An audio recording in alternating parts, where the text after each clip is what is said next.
सोहत ओढ़े पीत पटु, श्याम सलोने गात, मनो नीलमणि शैल पर, आतप पर्यो प्रभात। अधर धरत हरि के परत, ओट ठीठ पट ज्योति, हरित बांस की बांसुरी, इंद्रधनुष रंग होती। तो नमस्कार सभी को। आज की वीडियो में बात करेंगे बिहारी लाल जी के बारे में।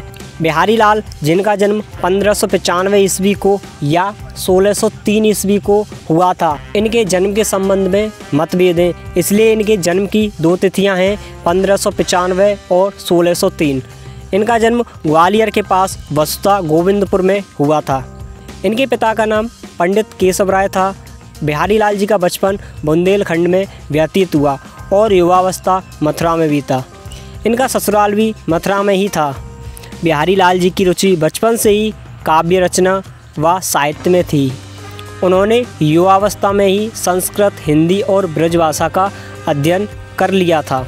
ओरछा में उनकी भेंट कवि केशवदास से हुई, जिनसे उन्होंने काव्यशास्त्र की शिक्षा प्राप्त की। मुगल सम्राट शाहजहां ने इन्हें आगरा आने का आमंत्रण दिया और इनके निमंत्रण पर ये आगरा चले गए और उसके पश्चात ये जयपुर के राजा जयसिंह के दरबारी कवि बन गए। एक समय पर जब राजा जयसिंह अपनी पत्नी के प्रेम वश में अपने राज्य एवं राज्य कार्यों की तरफ बिल्कुल भी ध्यान नहीं दे रहे थे, तो उस समय बिहारी लाल जी ने राजा जयसिंह के पास एक दोहा लिखकर भेजा। नहीं पराग नहीं मधुर मधु, नहीं विकास ही काल, अली कली ही सौ बंध्यो, आगे कौन हवाल। इस दोहे को पढ़कर राजा जयसिंह का मोह भंग हुआ और उसके बाद से वे अपने राज्य की देखभाल करने लगे। अपनी पत्नी के मृत्यु के बाद बिहारी लाल ने भक्ति और वैराग्य का मार्ग अपनाया। उन्होंने दरबार छोड़ दिया और वृंदावन चले गए, जहां 1663 ईस्वी में उनकी मृत्यु हो गई। बिहारी लाल महानतम कवियों में से एक कवि माने जाते हैं। अगर हम उनके साहित्यिक परिचय और भाषा शैली के बारे में बात करें तो बिहारी लाल जी ने अपनी साहित्यिक रचना में विभिन्न भावों के द्वारा उच्च स्तर की अभिव्यक्ति की है। बिहारी लाल जी ने अपने दोहों में साहित्यिक ब्रजभाषा का प्रयोग किया है और इसके साथ ही भाव, विभाव, अलंकार, नायिका, भेद, रसों आदि का भी सटीकता से प्रयोग किया है। उनकी काव्य की भाषा ब्रज थी और उनके काव्य संग्रह में भक्ति और श्रृंगार रस का प्रयोग किया गया। अगर हम उनकी रचनाओं के बारे में बात करें तो बिहारी लाल जी की एकमात्र रचना बिहारी सतसई है, जिसमें उन्होंने 719 दोहों का वर्णन किया है।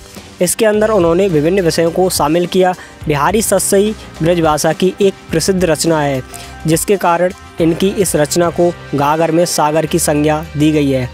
बिहारी लाल जी की रचना बिहारी सतसई ने इन्हें बहुत प्रसिद्धि दिलाई, जिसके कारण इनकी यह पुस्तक काव्य में अपनी अलग पहचान बना गई। तो यह थी बिहारी लाल जी के बारे में एक छोटी सी कहानी, या हम कहें उनका छोटा सा जीवन परिचय।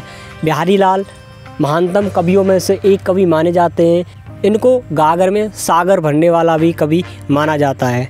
इनकी रचना के संबंध में एक दोहा प्रसिद्ध है, ब्रजभाषा बरनी सबे, कविवर बुद्धि विशाल, सबकी भूषण सतसई, रची बिहारी लाल।